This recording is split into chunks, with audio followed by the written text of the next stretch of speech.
ever get that question as a kid? Like, are you better off now, or were things more fun when insert annoying sibling's name here was calling the shots? Kind of funny, right? Right. Well, it turns out asking Americans how they feel about the country right now, it's kind of like that. Mm-hmm. And looking at these polls from Gallup, Blaze, and Fox News, let's just say a lot of people are they're feeling a little gloomy these days, Yeah, especially when it comes to, well, the economy. for sure. So that's what we're diving into today, trying to figure out why so many Americans are telling pollsters they're worse off now than they were 4 years ago. Right. And more importantly, what does this sentiment actually mean for everyone, really? That's where you come in, right? What is it about this data that's got you, I don't know, maybe a little fascinated, a little concerned? Well, I mean, it's not every day you see this kind of this level of agreement, between what the actual economic numbers tell us and how people are like actually feeling out there in the real world. And we're not just talking about a small dip here. This is major. For the first time in 40 years, over half of Americans, we're talking a full 52% are saying flat out they're worse off now than they were 4 years ago. Wow. That hasn't happened since, get this, 1992. 1992. Okay, so this isn't just people, maybe being a little dramatic, a little extra. No, not at all. This lines up almost perfectly, in fact, with Gallup's Economic Confidence Index, which, and this is important, it measures, like, real stuff, right? People's feelings about things like job security, their own personal finances. We're talking kitchen table issues, and right now, it's deep, deep in the negative. Right. It's interesting, though, because some of the articles we're looking at, they mention some positive things, too, right? Like, we've got low unemployment, at least on paper, and the economy has, at least according to some, seen fairly steady growth. So with those positives, Yeah. I mean, why is this dissatisfaction so widespread? What's going on? Well, that's the million-dollar question, isn't it? And what makes it even more interesting, even more intriguing, is that this pessimism, this feeling of being worse off, it crosses party lines. It's not just one side saying it. Right. More Republicans than Democrats say they're worse off. That's true. But a significant chunk of Democrats are, well, they're not exactly thrilled either. Okay. So to me, that suggests there's something else at play here, something deeper than just, party loyalty. Okay, yeah, I see what you mean. Yeah. This is where I really start to get curious, because going back to those articles, they also mention that, sure, while the economy is like the top concern right now, immigration and government spending, these are also, they're weighing heavily on people's minds. Yeah, for sure. So, I mean, is it possible that those issues, are they actually impacting how people view the economy? Yeah. Like, is it all connected? I think it absolutely is. It's all connected. Because at the end of the day, we're really talking about this sense of security, right? That's what it comes down to. Right. Think about it. Even if on paper your own personal finances are, they're doing okay, if you're constantly bombarded with news about like record high national debt, if there's this uncertainty about immigration policies, those things that they create anxiety, right, about the future. And that's true regardless of how much money you've got sitting in your bank account right this second. Right. You could be doing okay, quote unquote, but if you don't feel secure, if you don't feel confident. Exactly. It's about more than just the numbers on a page. It's about feeling like things are, on solid ground. Okay, now that makes a lot of sense. It's like when you're trying to, save up for something, a vacation or whatever. Right. And these unexpected bills keep like popping up. You might be able to, I don't know, to handle it technically. Mm-hmm. But that worry, that underlying worry about the future, it starts to creep in, right? Exactly. And, speaking of uncertainty about the future, one of these articles, it mentioned something, I don't know, kind of jumped out at me. It said there have been over 8 million migrant encounters at the southern border just in the past few years. Wow. I mean, that's a huge number. It is. And it makes sense that something like that, it's got to be fueling anxiety, right, about where things are headed in this country. Even like we were saying, even if your own personal finances are, quote unquote, fine at this exact moment. Right.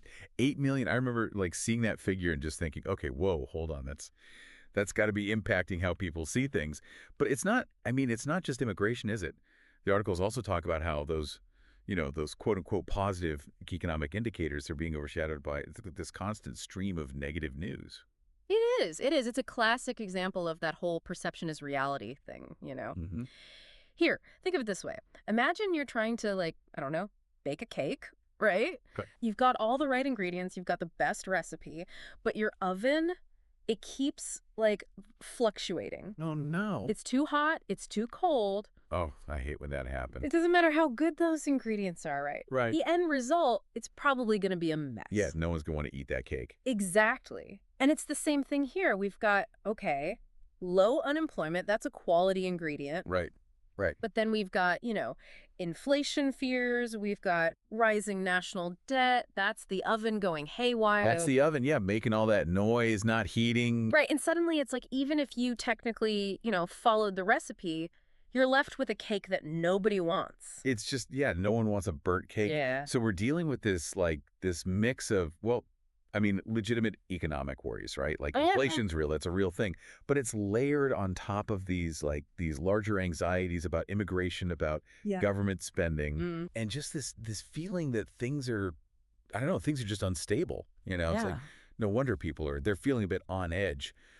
But I think it's important to remember here that this isn't just like an abstract data set we're talking about. This national mood, this worse off feeling, it has like real world consequences, right? I mean, this isn't just theoretical. It absolutely does. It absolutely does. And I'm glad you brought that up, because whether or not you personally, relate to this feeling of being quote unquote worse off, Right. understanding the national mood, it's crucial. It influences, well, everything, really. It influences elections. Right, which, of course, directly impact policy. Right, exactly. It influences consumer spending. It even influences, just the overall vibe of the country, how people are feeling out there. So it's like, it's not even just about how things are right now, but like how this whole mood, this national mood, might impact what happens next, right? Yeah. Where we go from here. Yeah, exactly. And think about, the 2020 election. One of the articles, it pointed out that Gallup, they found that, get this, non-economic factors, they played a huge role in how people voted. Interesting. Right. So, I mean, here we are heading into another election year, all this economic, unease, this anxiety swirling around. Right. It makes you wonder, right, what are the big issues going to be this time around? Yeah, is it still going to be like purely the economy? Yeah. Or will it be immigration, government spending, those kinds of things? Will those like loom even larger? What are your thoughts on that? Well, it's like we're all trying to put together this giant jigsaw puzzle, right? Okay. But it's like someone keeps swapping out the picture on the box. We've got all these, we've got pieces representing the economy, immigration, government spending, all these complex issues. And what we're seeing now is how like individual anxieties, individual perceptions of the future, they're all shaping how those pieces fit together. And sometimes in ways that, you might not expect. And let's be honest.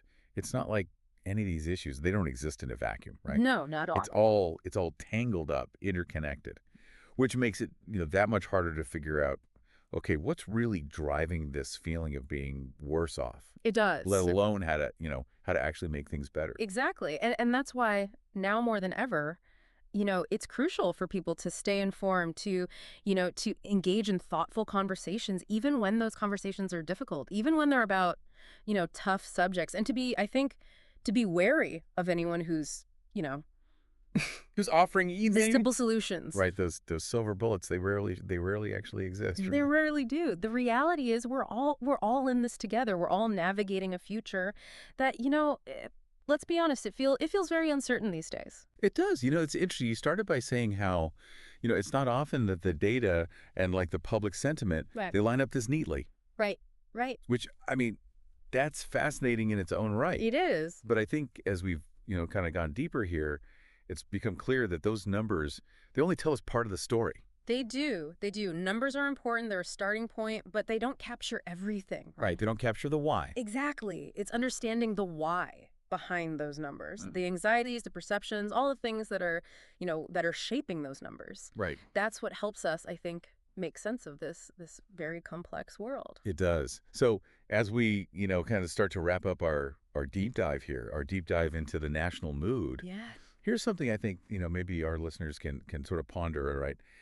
Pay attention to the stories being told, the narratives. And not just by politicians, but by, I don't know, by the media, by, influencers online, by, your friends, your family even. Because those narratives, they're powerful. Yeah, They have a huge influence on how we see the world, whether we realize it or not. they really do. So, until next time, keep keep asking those tough questions. Keep seeking out, different perspectives. And maybe, Hmm. maybe keep a little extra something on hand just in case, Yeah. right? Just to help navigate these interesting times we're living in. Thanks for joining us for this deep dive, everybody. Until next time.